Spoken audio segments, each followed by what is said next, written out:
Hello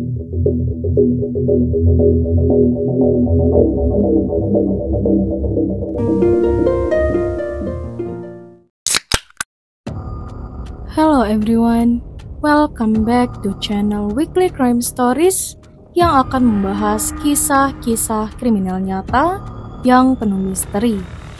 Bagi kalian yang menyukai kisah kriminal penuh misteri, jangan lupa klik tombol lonceng di bawah, subscribe channel ini agar kalian tidak terlewat kisah yang penuh misteri berikutnya.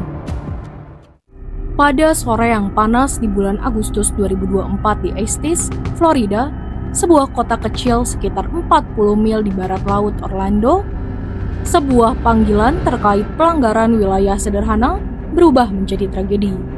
Saat para deputi sheriff Kabupaten Lake merespon laporan tentang seorang wanita yang bertindak aneh di properti tetangganya, mereka tidak menyadari bahwa mereka sedang berjalan ke dalam perangkap yang telah direncanakan dengan matang. Wanita itu adalah Julie Sulpizio, berusia 48 tahun. Menurut tetangga, dia telah mengganggu mereka dengan tuduhan aneh, menyebut mereka pendosa dan pedofil, serta memperingatkan bahwa mereka akan segera menghadapi penghakiman. Ini bukan sekedar omong kosong, penyelidik menemukan lebih dari 20 senjata, amunisi yang disimpan, dan materi penuh teori konspirasi di seluruh rumah Sulpizio. Tuduhan Julie tidak acak, semua itu berakar dari keyakinan mendalam bahwa dia dan suaminya, Nicole Sulpizio, sedang menjalankan misi ilahi. Bagi Julie, para tetangga bukan hanya mengganggu, tetapi juga perwakilan dari kekuatan jahat. Bersama suaminya, Julie bersiap untuk menghadapi apa yang dianggapnya sebagai konfrontasi yang benar. Di antara para deputi yang hadir adalah Master Deputy Sheriff Bradley McColling, berusia 28 tahun, dan anggota yang dihormati di kantor Sheriff Kabupaten Lake. Ia dikenal dengan keberanian dan kepeduliannya. Link mendedikasikan hidupnya untuk melindungi orang lain. Ketika dia dan timnya tiba di kediaman Sulpizio, mereka bertemu Julie di luar rumah. Dia mendekati mereka, tetapi saat tingkahnya semakin aneh, para petugas berhasil menundukkannya dengan taser dan memborgolnya.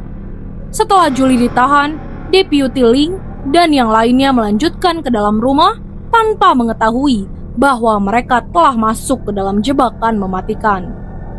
Saat tim bergerak ke arah pintu depan, mereka mencoba menelepon ke dalam rumah, berharap bisa bernegosiasi atau meredakan situasi. Ketika tidak ada yang mengangkat telepon, mereka memutuskan untuk masuk. Ruang tamu gelap menciptakan suasana sunyi yang menutupi bahaya sebenarnya. Kamera tubuh Link merekam apa yang terjadi selanjutnya. Seseorang pria berpakaian baju zirah hitam, senapan terangkat, muncul dari bayangan. Sebelum Link bisa bereaksi, tembakan meletus dan sebuah peluru menghantam punggungnya. Dengan keadaan Link yang terluka, kekacauan pun terjadi. Deputi di luar rumah mendengar suara tembakan dan segera mencoba menyelamatkan rekan mereka yang jatuh. Terjadi baku tembak dan lebih banyak lagi petugas penegak hukum tiba di tempat kejadian. Di antara mereka adalah Deputy First Class Stefano Gargano yang terkena tembakan dalam baku tembak, sementara Master Deputy Sheriff Harold Howell mengalami luka tembak di pergelangan tangannya. Meskipun terluka, para deputi terus menghadapi kebuntuan, bertekad untuk mengambil tubuh Link dan menetralisir ancaman di dalam rumah. Di dalam rumah, suara senjata yang sedang dimuat menggema di dinding. Salah satu kamera menangkap tubuh dari suara seorang wanita yang berteriak, "Raja saya akan membunuh kalian semua. Kalian adalah anak-anak Lucifer." Sementara Nicole yang mengenakan baju zirah tetap bertahan di posisinya. Petugas SWAT yang menggunakan perisai balistik untuk menerobos mempertaruhkan nyawa di tengah hujan. Para deputi bertarung bukan hanya untuk keselamatan mereka sendiri, tetapi juga untuk nyawa orang-orang yang akan menjadi target berikutnya bagi keluarga Sulpizio.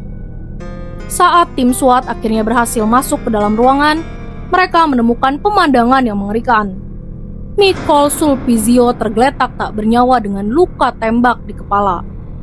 Di dekatnya, ada 2 jasad putrinya, Savannah dan Cheyenne Sulpizio, yang masing-masing berusia 23 dan 22 tahun, yang juga mengalami luka tembak fatal. Pihak berwenang percaya bahwa kedua putri tersebut mengambil langkah untuk bunuh diri di tengah kekacauan yang terjadi, menambah akhir yang tragis dari bab yang sudah gelap ini.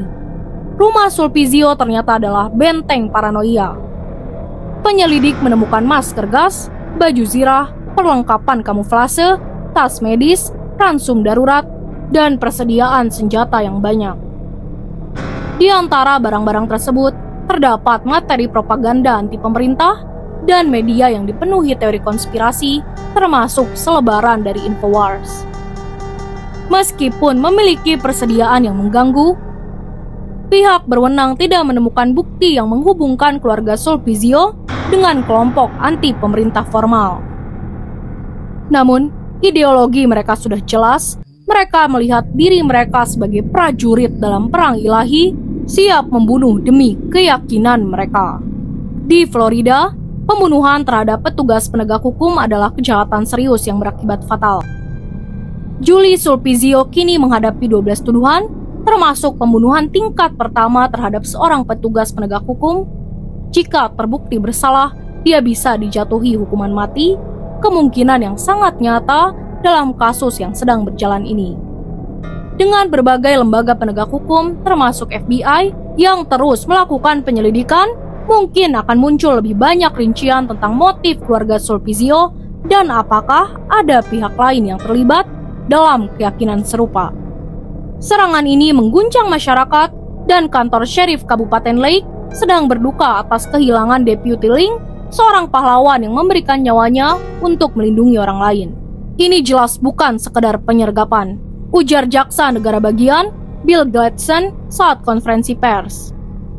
Sheriff Peyton Grinnell menyebut deputi-deputinya adalah pahlawan sejati karena keberanian mereka di bawah tembakan dan tindakan cepat mereka yang kemungkinan menyelamatkan nyawa para tetangga Sulpizio. Kasus ini masih berkembang dengan penyelidik mengamati setiap detail untuk memahami bagaimana rumah biasa di Estes bisa berubah menjadi medan perang mematikan.